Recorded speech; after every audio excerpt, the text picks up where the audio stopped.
to go.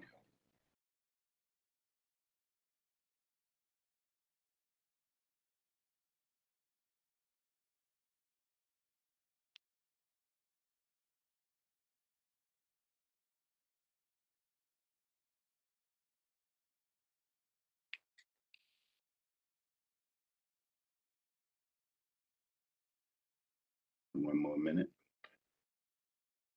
and we are live.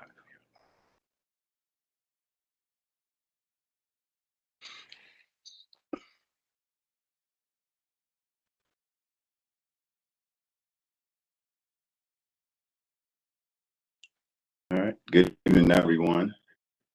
I want to welcome you all to our third installment of our Black History Month speaking series.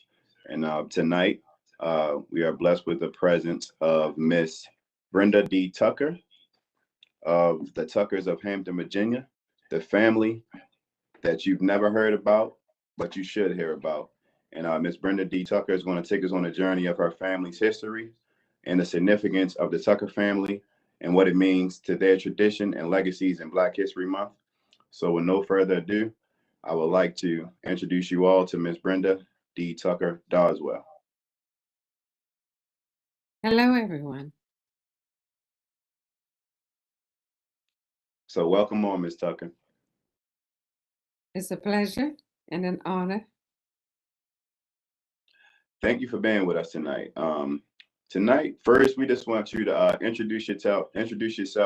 Let us know a little bit about your background, your personal history and upbringing and childhood, and then we'll go into your family history and legacy throughout the evening.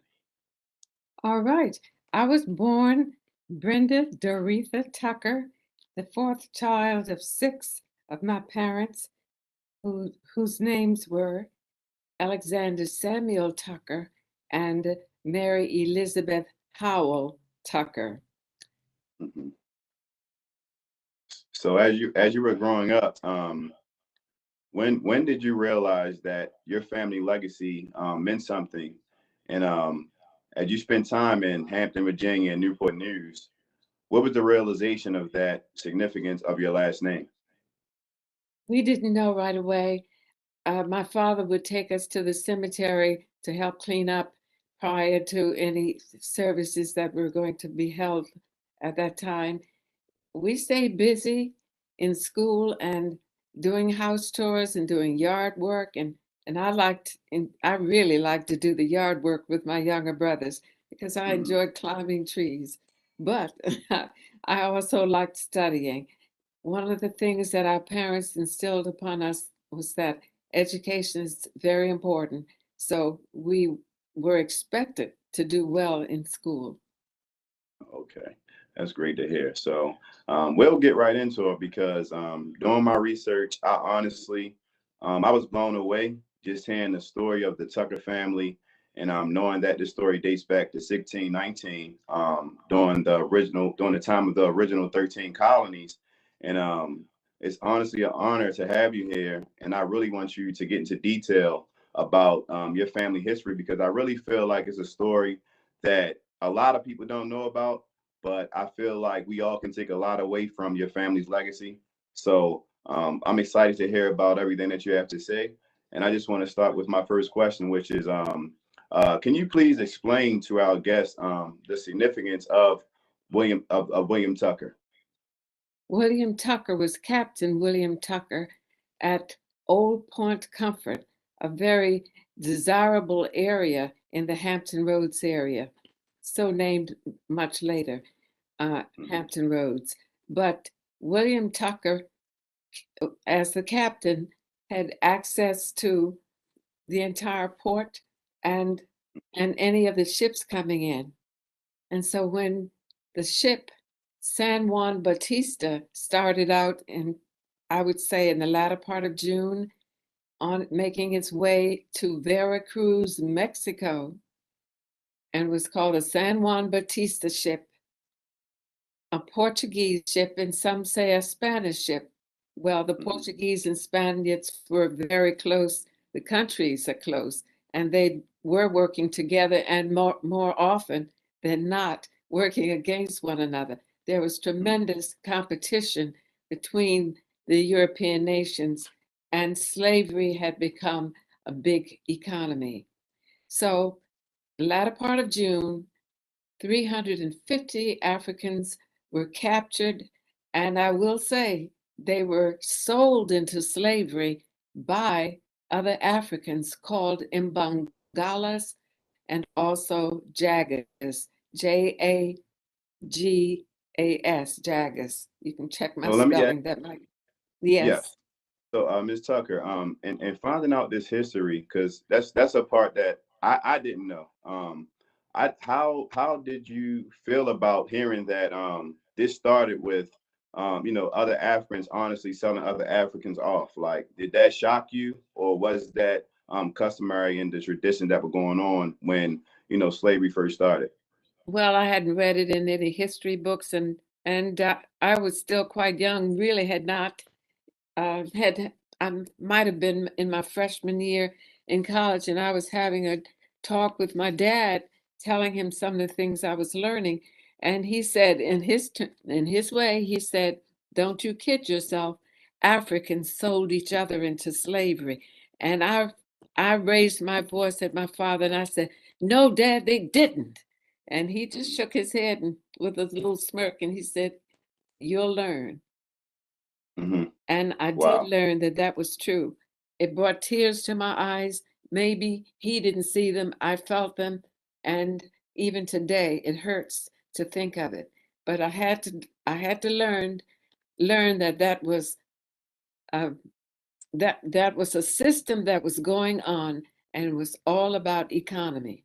Now, the explanation that a simplistic explanation is that there were many tribes in the various African countries, a huge continent, and when Hmm. there was warring fractions between or factions between different tribes, um, winner takes all. And so, if you were if you were captive from a tribe and having to work with it on another tribe's property, you became property. Okay.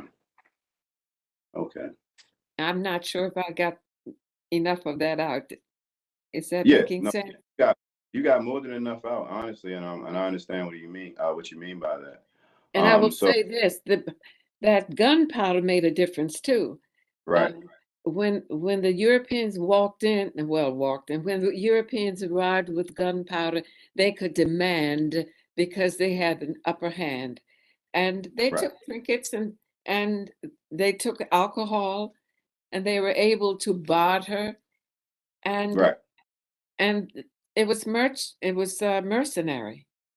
And those Okay, who brought other Africans out of the interior to to the port, um, they were paid. They were merchants right. themselves. And so in my research, I seen that once they made that trade-off for gunpowder and guns of that nature, those tribes actually took advantage of having the technology advantage to enslave their other tribesmen and brothers that were in close vicinity. So I definitely understand what you mean by that. That was also shocking for me because, like you said, a lot of that history isn't in the books. Like you only hear bits and pieces of a long-lasting story. So I completely get that.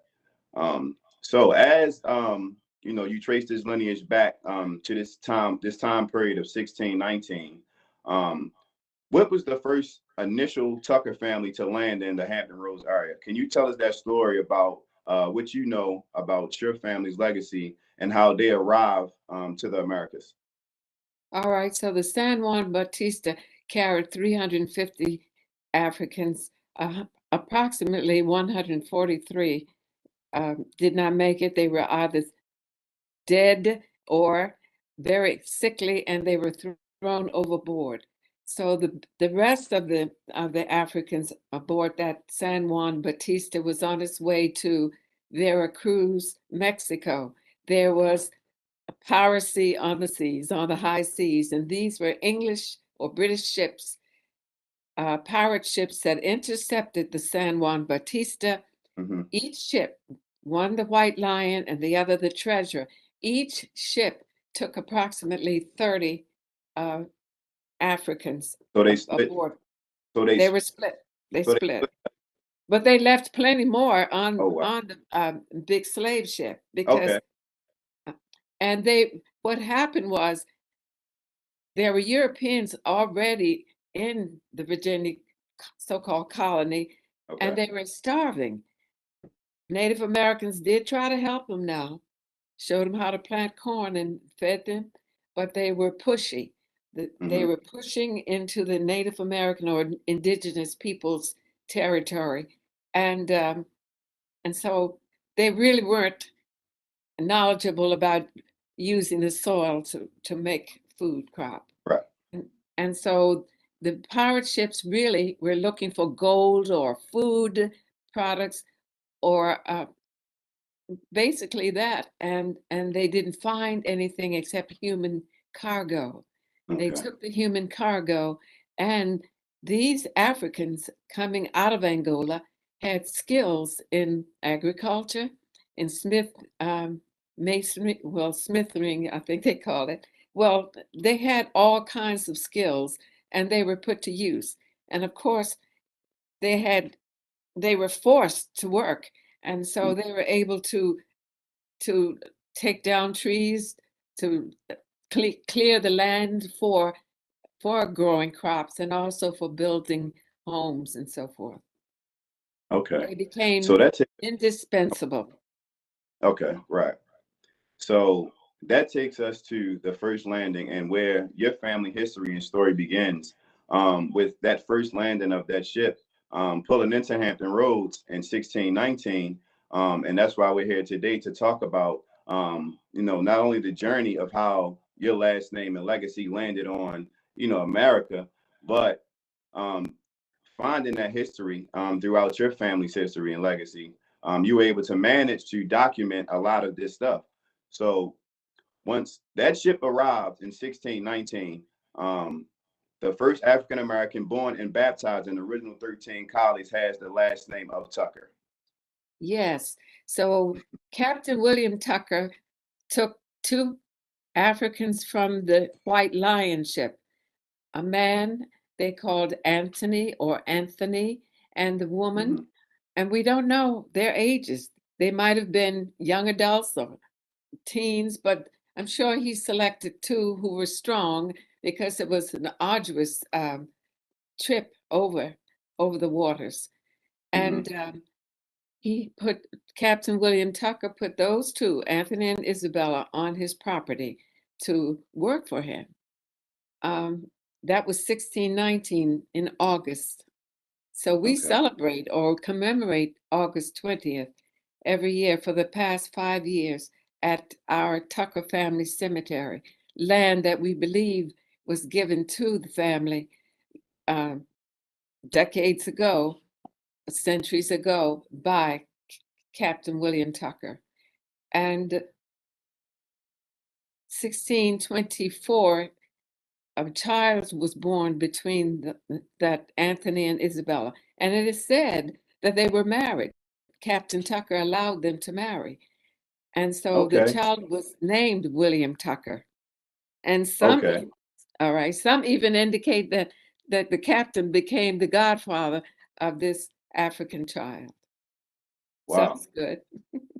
Wow. So when you think about this documentation, is it debated that, the Tuckers, like this is like fact that your family history is literally he was the first African born on land. Like it's documented, right?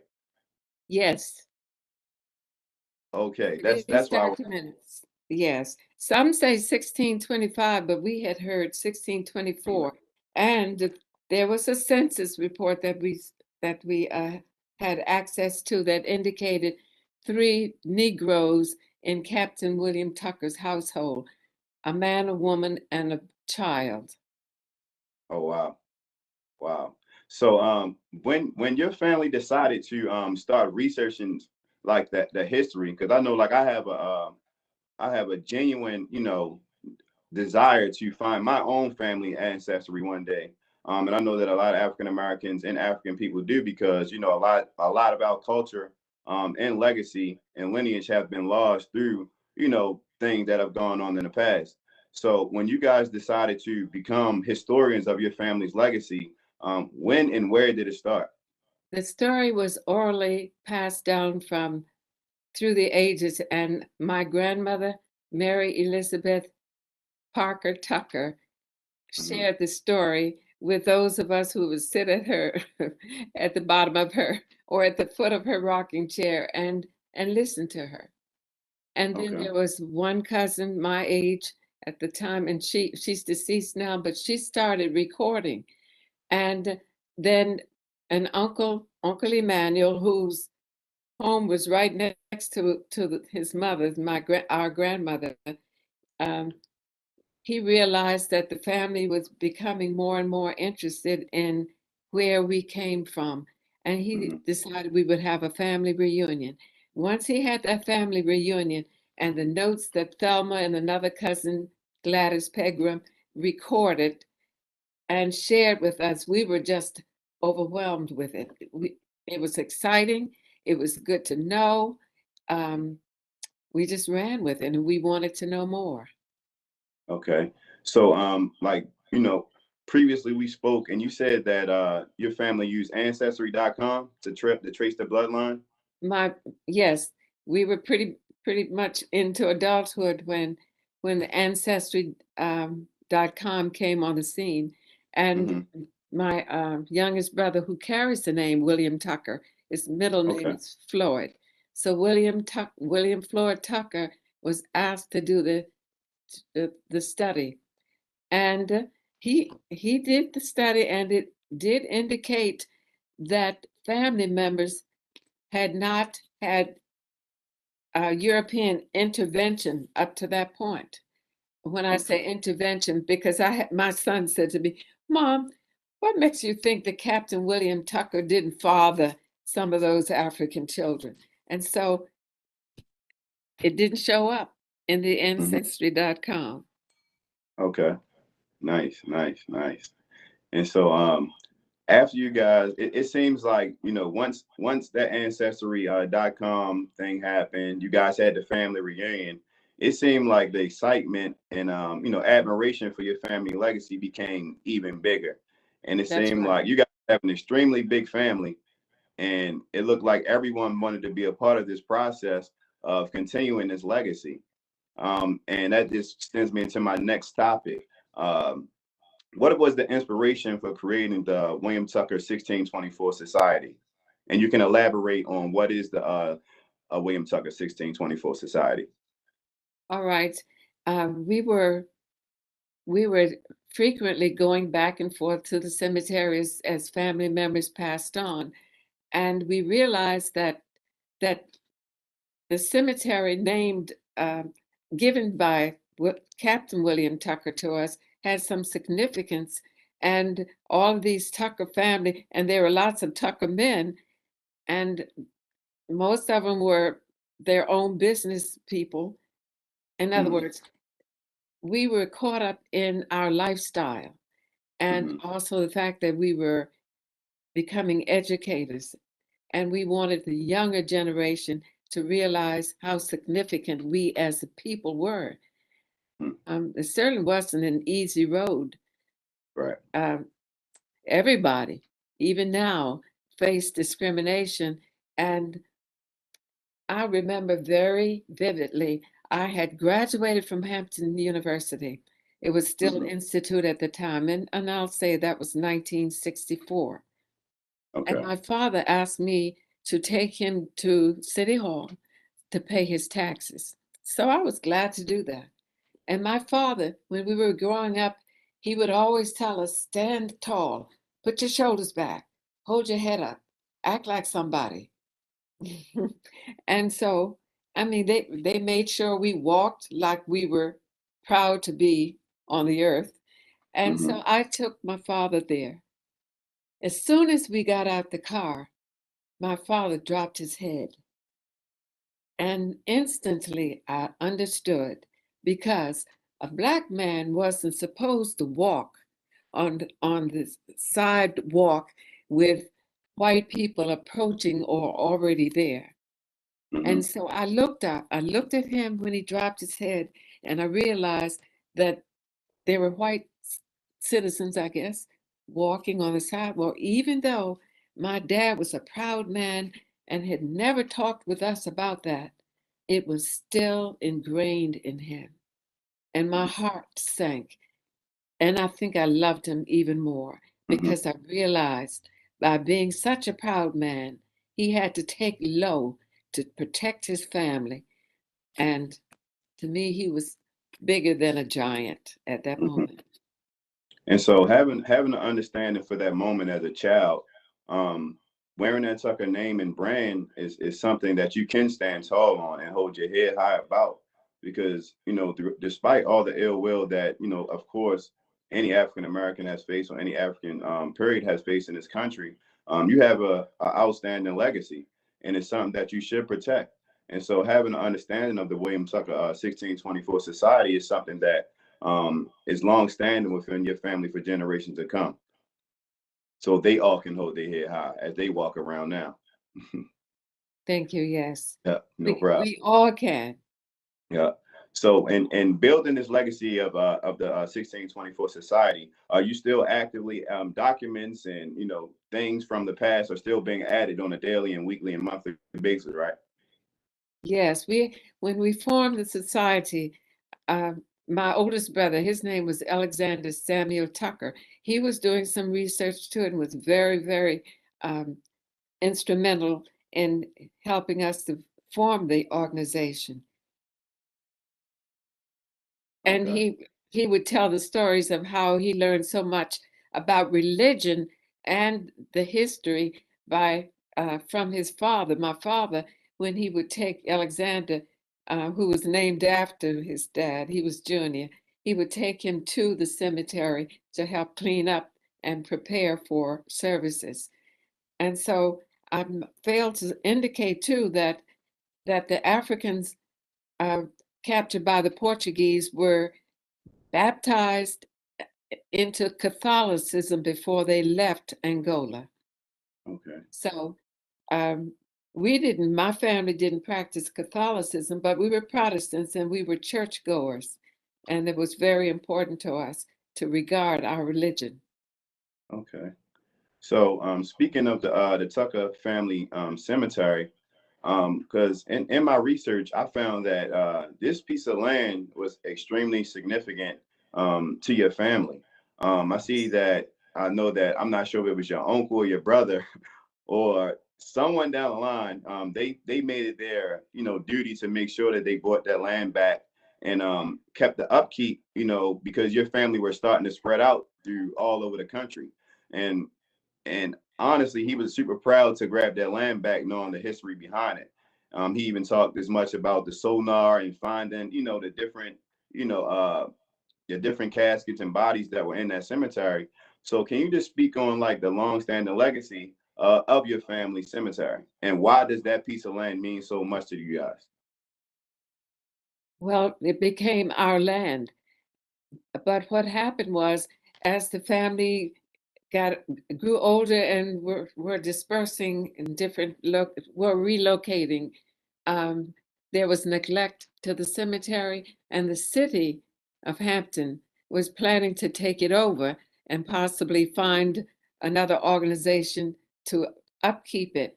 And we realized that that was not going to happen. So we Right. all got busy and started clearing and cleaning up the cemetery. We got commissioners from the Hampton Commission to help in the process. And we decided, hey, it's time we paid attention to what we have and how important it is, not just to our family, but to the African people in this Right. nation. And so we formed an organization called the 1624 William Tucker Society. And we have at the head. It started out with William Floyd Tucker being president, and Alexander, who was the oldest brother of the three in my father's clan, Okay. he was the vice P. And we just met in family members' homes and planned. And my oldest sister was living then, and she said, well, I'm going to put my money where my mouth is. I Mhm. believe we have to protect the family's property. And so once she made that move, then the rest of us joined in. And so we do have a functioning society. And I think I made mention that we meet every August around the 20th, Mhm. whichever date the Friday falls on. And we have a program, and we go from there to Fort Monroe on the Saturday. And there's an extended program because other members of the African population in that area have their stories to tell as well. Okay. So And so when we have, I'm sorry, go on. you can go ahead. You can All go ahead.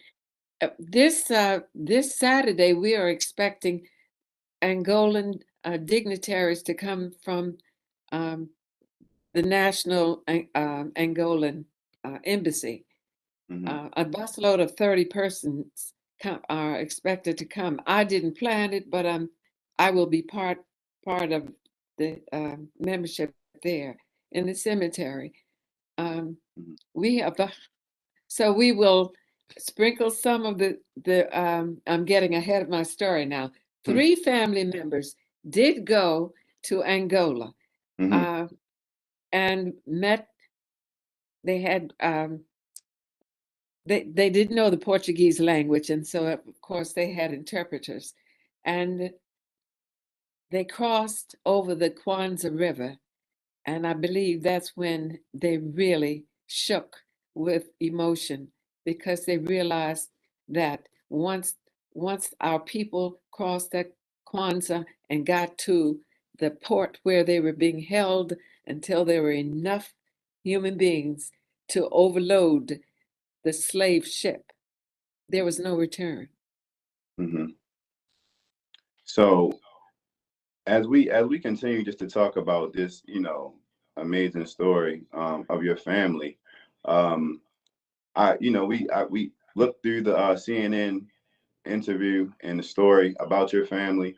Um, what do you want people to know about the Tucker family and where you want this legacy to continue? I took a visit to Washington D.C. before COVID hit, and I was able to visit the African American Museum, and I was just Absolutely. wondering, does your family have anything in the African American Museum? Because I mean, I know I seen the first ship with the names on there. So I'm not sure if Mr. Tucker name is on that list or manifest, but I know for sure when you start at the bottom at the African American Museum in Washington D.C., Mm-hmm. it's extremely sad. And then you get to the uplifting moments. Um, is your family history in the museum? Yes, it's listed. In fact, we're working on a date now to take the entire family there so that we can so that we can commemorate, celebrate, and realize how resilient we as a people have been. But Wow. we've had programs all along with Congressman um, Bobby Scott from Virginia, Hmm. and the mayor, the governor. The governor actually signed our paperwork for the historic marker.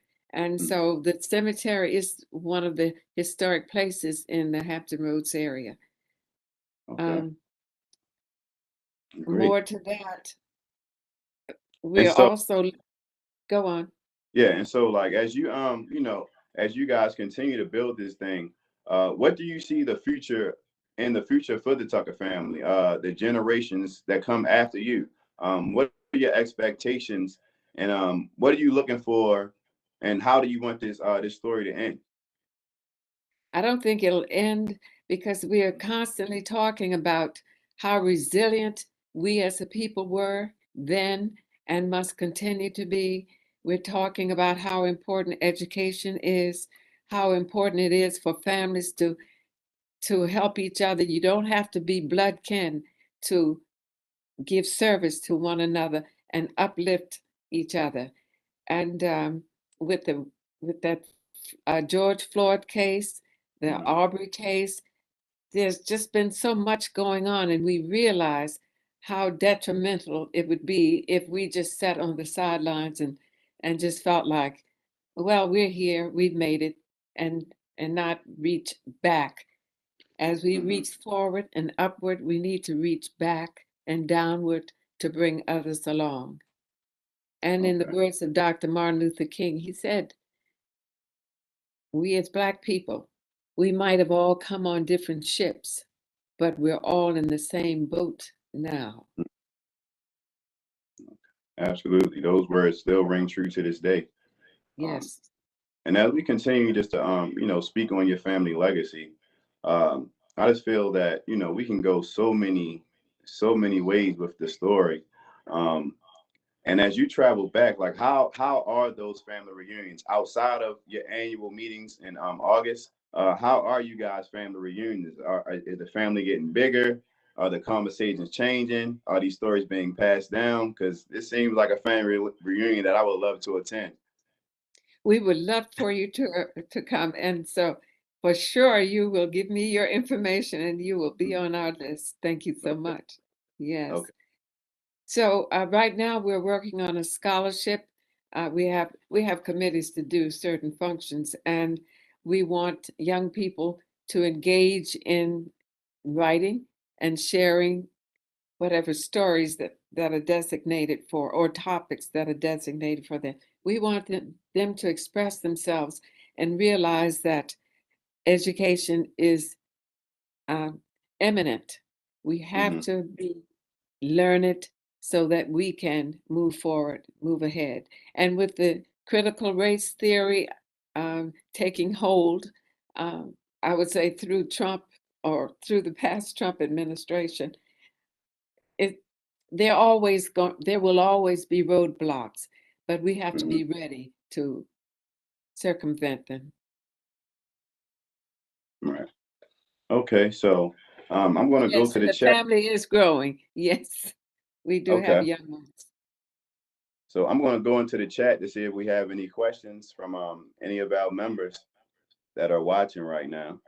So if you have any questions, please enter them to the chat. I see Bob had just posted the link about the William Tucker Foundation, but I'm pretty sure Ms. Tucker is eager to answer any of your questions that you may have. So I'll please try. enter any questions in the chat.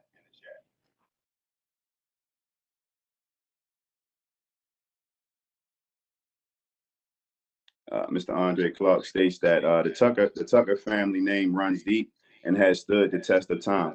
I also believe that, like I said, and like I told you earlier, in my research on this story, um, and just reading about just how you guys found this incredible piece of history, um, I think that a lot of African American families really wish that they could trace their roots back as far as you guys did. So it's truly inspirational. Um, I see Ben has also put an article in the chat, but it's something that definitely needs to be on the forefront. And I know I'll promote this story. This is something that I'll continue to celebrate every Black History Month, and I'll share with my friends, my family, because we're definitely into this history thing. And I know eventually I'll find out, where my bloodline has been from, and I'll visit the place that I'm originally from because that's something that I really want to do. And I'm Yes. willing to earn my birthright and doing my own research, just like the Tucker family. So I really appreciate for you and your family inspiring me to do that. And I'll also continue to spread your family's legacy. Thank you. Yeah. And so we have a question in the chat from Mr. Andre Clark. He says, have you had the opportunity to identify your family's original name prior to assuming the name of Captain William Tucker? That's an excellent question.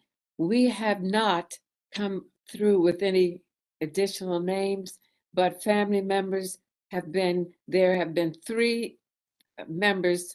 They're actually a nephew and two nieces who went to Angola, and they went to the museums. They traveled the territory, Hmm. and no names. Nothing has come forth yet that indicate our Angolan names. Okay. So let me, I just have a personal question for myself.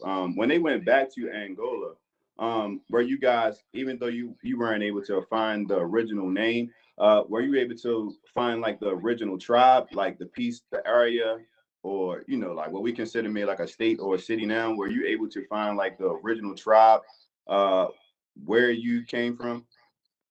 That too is an excellent question. I think we're still searching that.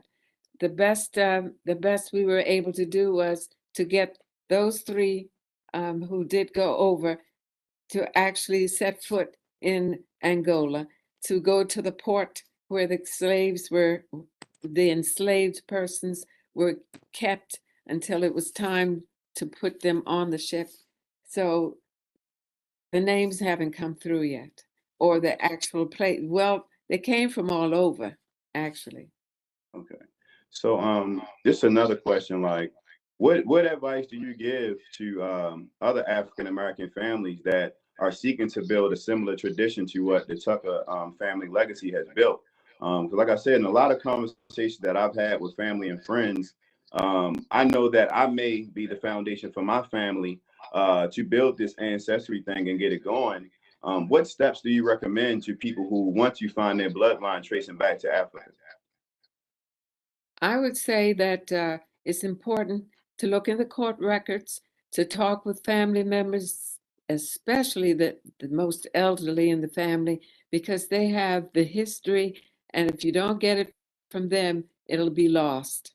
So whatever they can remember, sit down with them and start recording, and let them know how special it is, how much you appreciate them, because if it had not been for their strength and resilience and desire to live and to bring forth more family, then we wouldn't be here. Okay, great advice. Thank you. So we have another question in chat from Miss Kate Terry. How many children besides the first documented son were on that original, born of that original couple that set the beginning of your family's American lineage? Is your family in touch with your kin slash the descendants of all of them?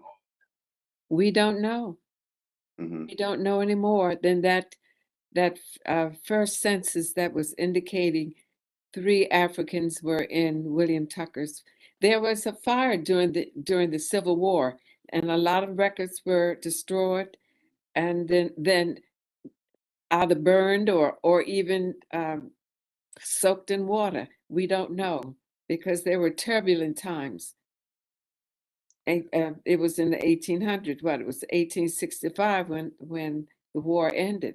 So all through that period of time, there was a great destruction uh, going on periodically because there was turmoil between the races Okay.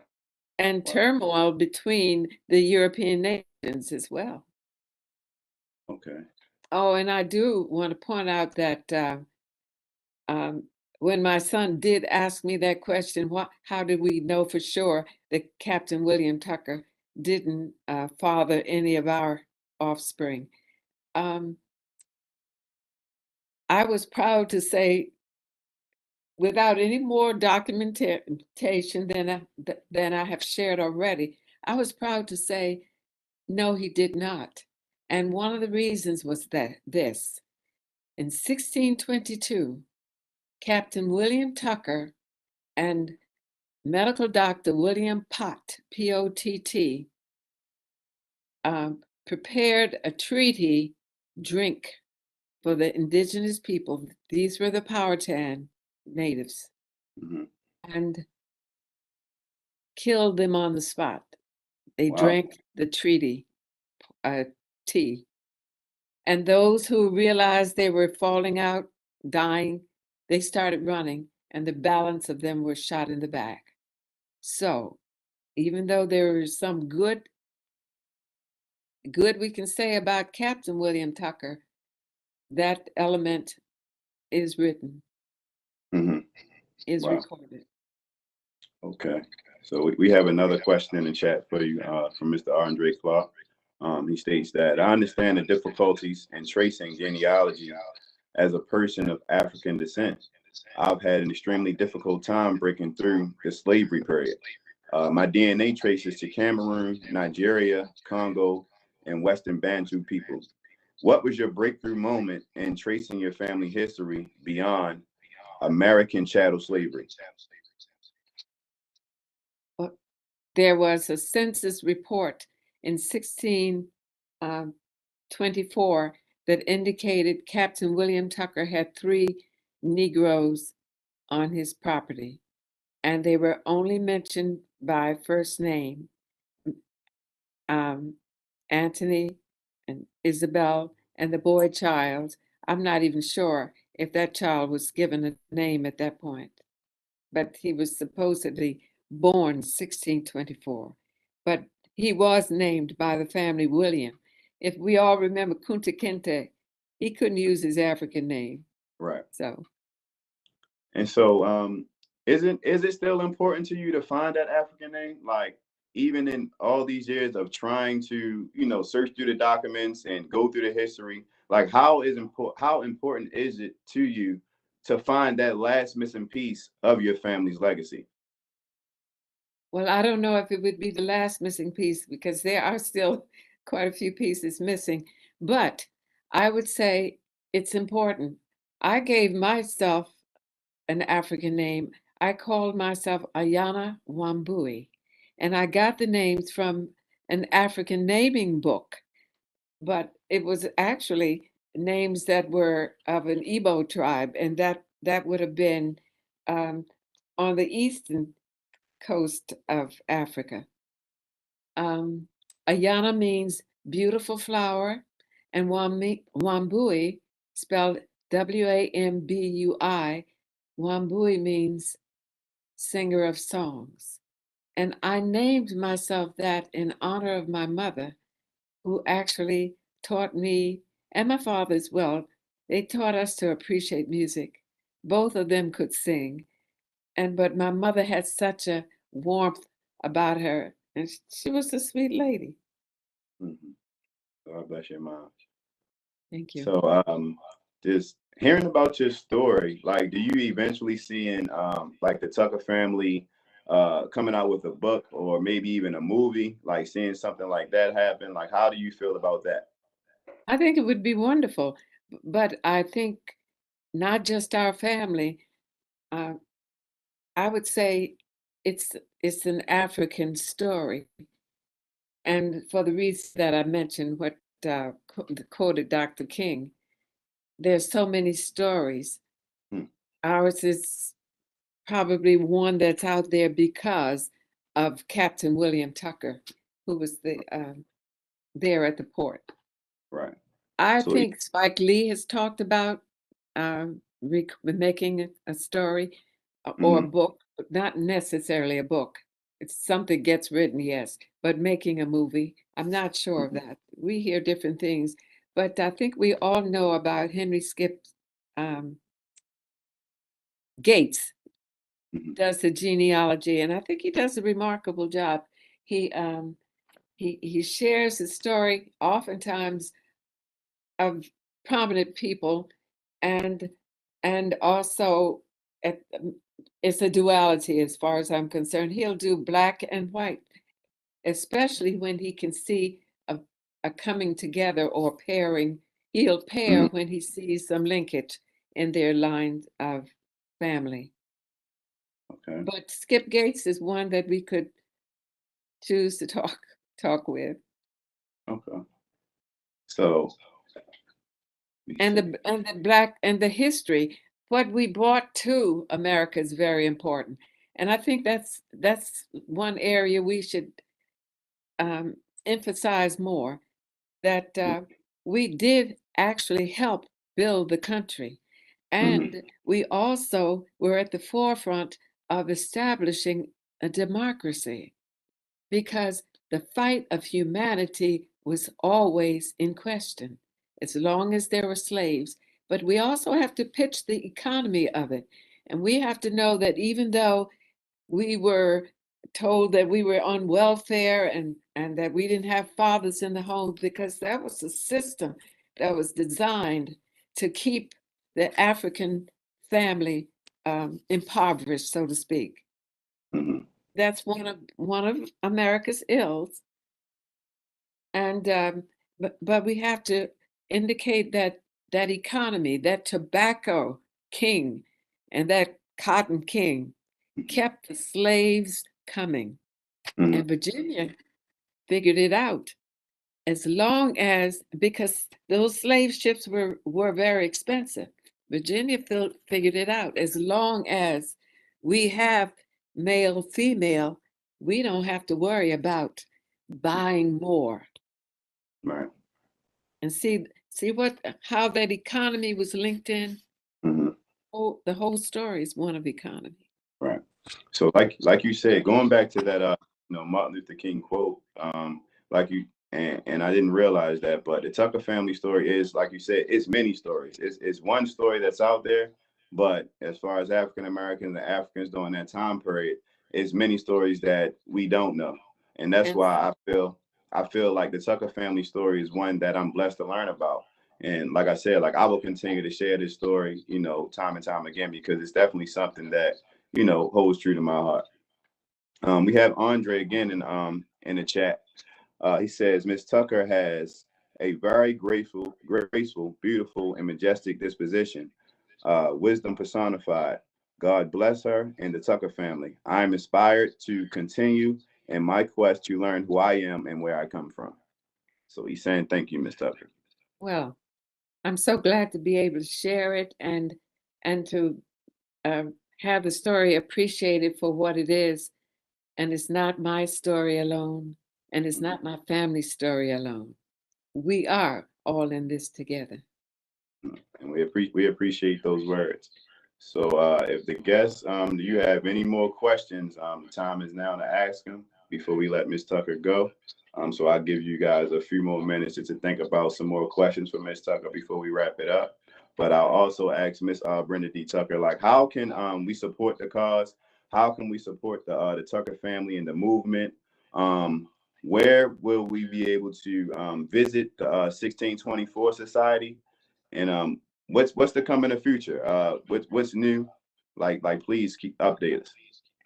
All right. We do have the 1624 Society. There's a website for it, 1624 Society. So you can go on there, and we are asking for friends to become part of it, of our society. So it's not just family, but we're extending to friends.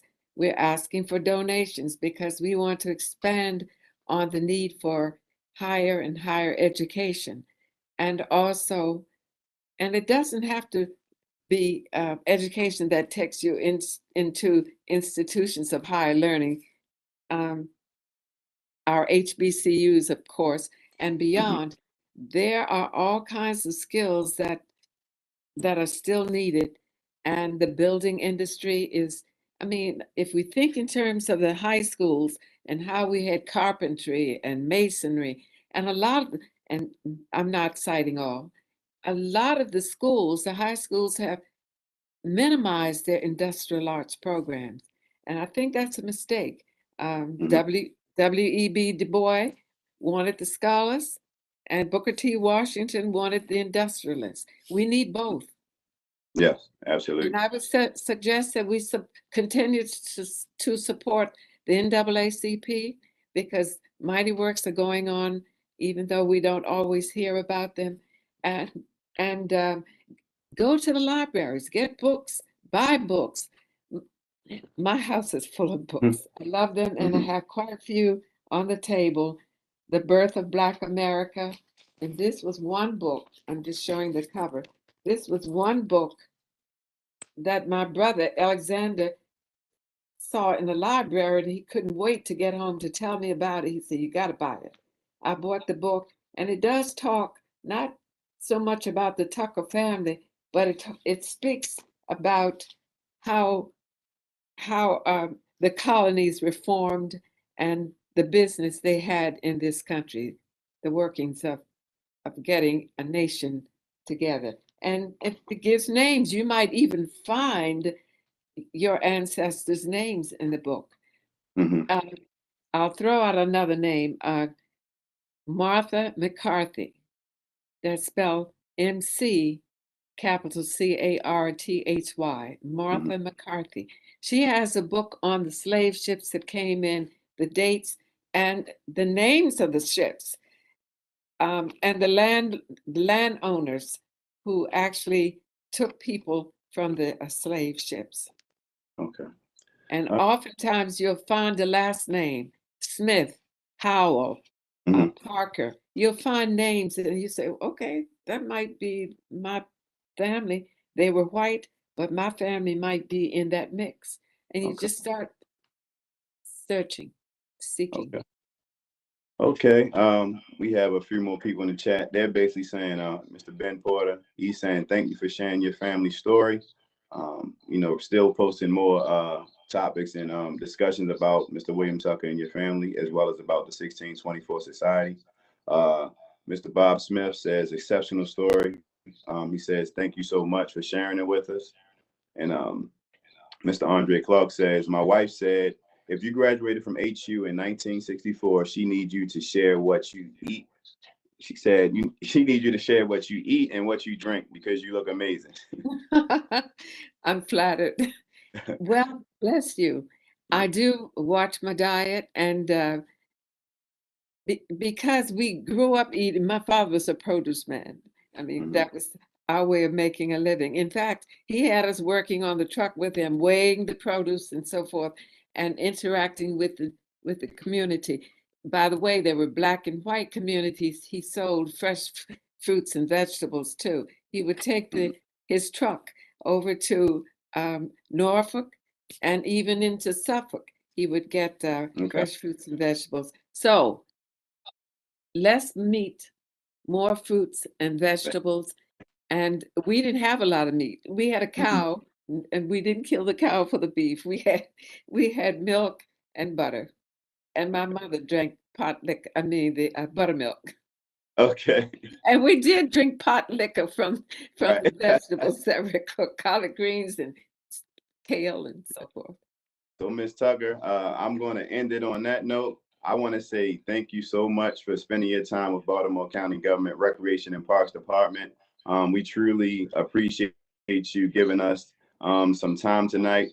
You were absolutely amazing. Your spirit, I felt it on this side. I'm pretty sure everyone who joined in felt your spirit and the spirit of your family's legacy. So, we wanted to give you, as well as your family, your flowers tonight and honoring you during Black History Month as we continue to try to spread your story to as many people as possible. And we just want to say thank you and we appreciate you.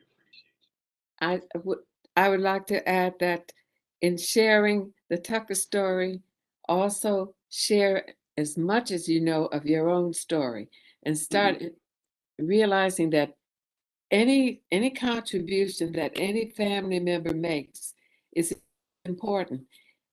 You might want to start writing, but we have technology allowing you to record on your cell phones or get a tape recorder and just sit down with family members and say, let's talk about, and make it fun. Mhm. And you'd be surprised what kind of information comes through and it's repeated as important. Yes. And of course, the Bible, family members record births and deaths in the Bible. So use those, talk with family members about what they're reading.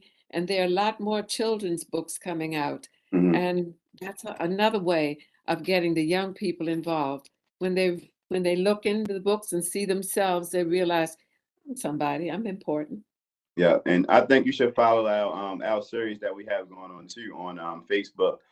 We share a adult read and then a children's book throughout the week. That of course is for Black and Brown children during the month of Black History Month. So we absolutely appreciate that advice, and we look forward to hearing more about the Tucker family story. And again, we really appreciate you for being here, Courtney, Michelle, Andre, Brina. Who else we have in here? Michelle again, and John. They really sending you kudos to you as well as Kirk. We have some guys, man. I'm pretty sure you made their night with this history, and I'm sure they'll be googling some stuff in the morning and spreading the word. But again, Ms. Tucker, thank you for being here. This is the third installment of our Black History Month series. Next week is our last installment, and we'll have Super Bowl winning college football champion Cyrus Jones on. So if Miss Brenda, if you're available next week, we would appreciate you to tune in. And for everybody that's on tonight, thank you guys for watching. Again, Miss Brenda, thank you for everything. Miss Tucker, and to And may my I friends say, with go ahead, may I Miss make Tucker. one last statement? Yes. Let's not take our music for granted. We're Mhm. dancers, we're singers, we play all kinds of instruments, but Yes. there is something very significant in the delivery of the African spirit through music. Mhm. And Okay. we have the spirituals, and that really is America's first music Yeah. as a nation, the first. Thank you so much, Miss Brenda. I mean, Miss Tucker, I apologize. That's all right. So, I'll so accept many that. B, so many B's on here. Brina, Bob, Benjamin, Miss Brenda Tucker. Thank you so much to my colleagues. I'll see you guys next week. Please tune in for the final installment of our Black History Month series as we wrap things up. And I'll see you later. Thank you so much, Miss Tucker. I applaud you, your committee, all of you, and thank you. Thank you.